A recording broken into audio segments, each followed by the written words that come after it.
burn. A thirst and desire, you transform out of pit of flesh. You spread your wings to rise from the ashes. Phoenix, you burst in a fire, burn. A thirst and Hey y'all, hey, welcome back to my channel. I'm Sasha, nice to meet ya. If you're a returning subscriber, welcome back my loyal royals, so good to see you. If you are new to the fam, welcome to the family, my new loyal royals, nice to finally meet you. Please make sure you are subscribed to my channel. I am on the road to 300 subscribers. Please make sure you do give this video a thumbs up, as well as leave me a comment down below and share it with a friend. Please don't forget, go and follow me on Twitter at DragonPink07. I am very active on Twitter. I post the most random stuff, but I am active on Twitter. So please go and follow me on Twitter. Go check me out over there. And again, please make sure you do subscribe, leave me a like, leave me a comment, and share my video.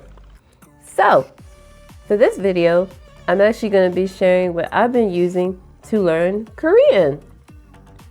So it's been a lot of stuff on and off, but I'm actually getting the hang of it now.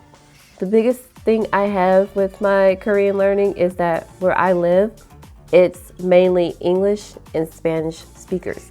So I don't really get the opportunity to practice with a Korean speaker, but that's what certain apps are for, as well as I've been using different book materials as well.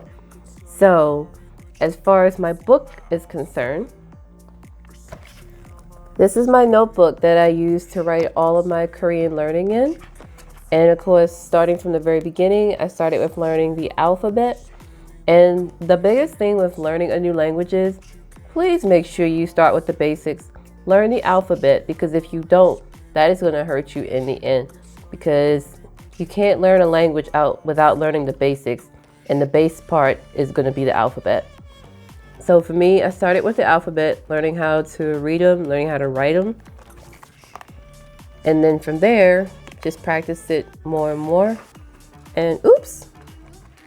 And then I would learn different phrases as well. Find different phrases and take a whole lot of notes. And learning different words and verbs and how to put things together. So this notebook is one of about maybe, I guess, 4 or 5 notebooks that I have that I've been using to practice on and off for the last 4 years. So one of the biggest helps for me, and this video is not sponsored, but this app has been a huge help, is Rosetta Stone. Rosetta Stone, literally you can practice whatever language you want, and you can just go in there and it teaches you how to speak, how to read, and all that. And to me, I love it because my biggest fear when it comes to learning the new language is speaking. Reading and writing comes easier to me because I don't have to worry about anyone hearing what I'm attempting to say, versus I can just either type it out or I can write it out, and I have a lot more confidence that way. And when it comes down to it, Rosetta Stone actually allows you to constantly repeat things such as phrases or words, and there's pictures that you can use as well to associate with that as you're learning along the way. So that definitely is a huge helper. So I highly recommend Rosetta Stone if you're learning a new language, because it'll definitely benefit you in the end to learn all 3 categories all in one. And they have a variety of languages. As I mentioned, I'm learning Korean, but you can do Japanese, Chinese, Dutch, or anything else that you want. There's a bunch of them listed in there. But outside of Rosetta Stone, I'm also using an app called Drops.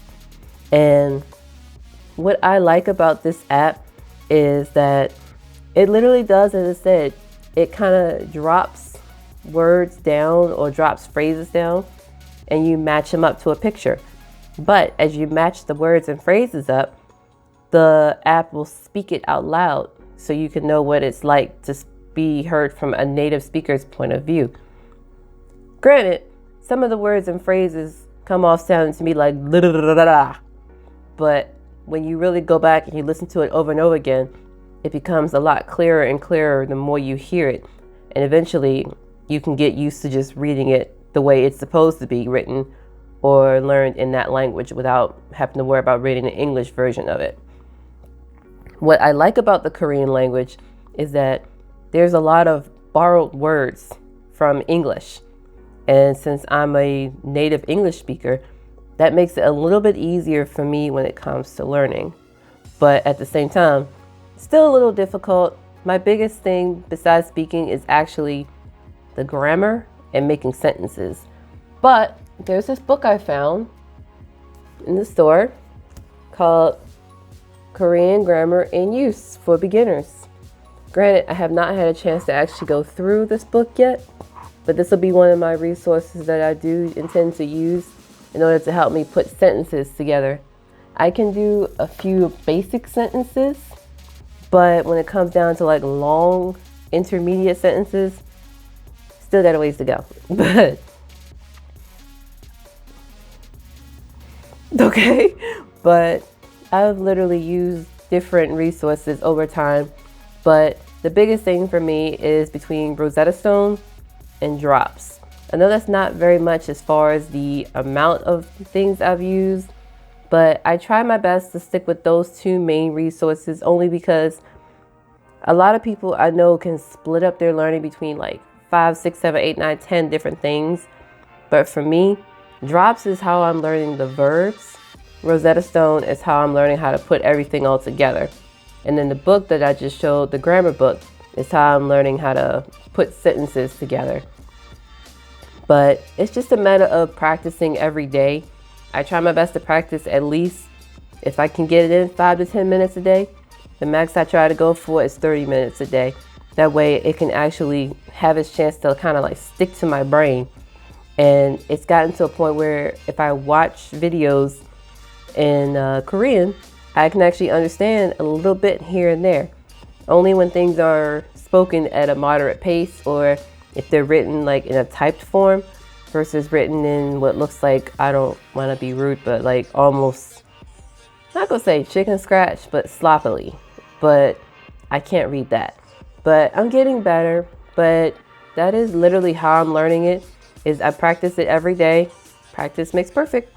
And I write everything down in my little notebook, and I float back and forth between Drops and Rosetta Stone, because my goal is by the time I visit Korea again, I want to be able to be intermediate at least, so that I am able to just walk around on my own, do things on my own, be able to talk to locals, and be able to actually get around with no problem and have bare minimal use of a translator.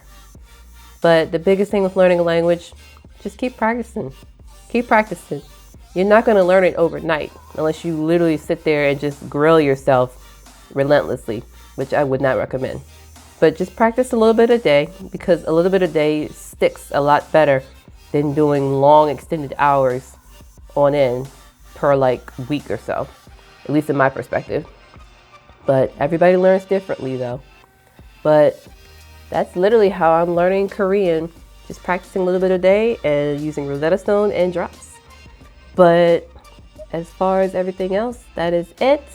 I know it was short. Hopefully it made a little bit of sense, but that is how I'm learning Korean and how I intend to keep it going.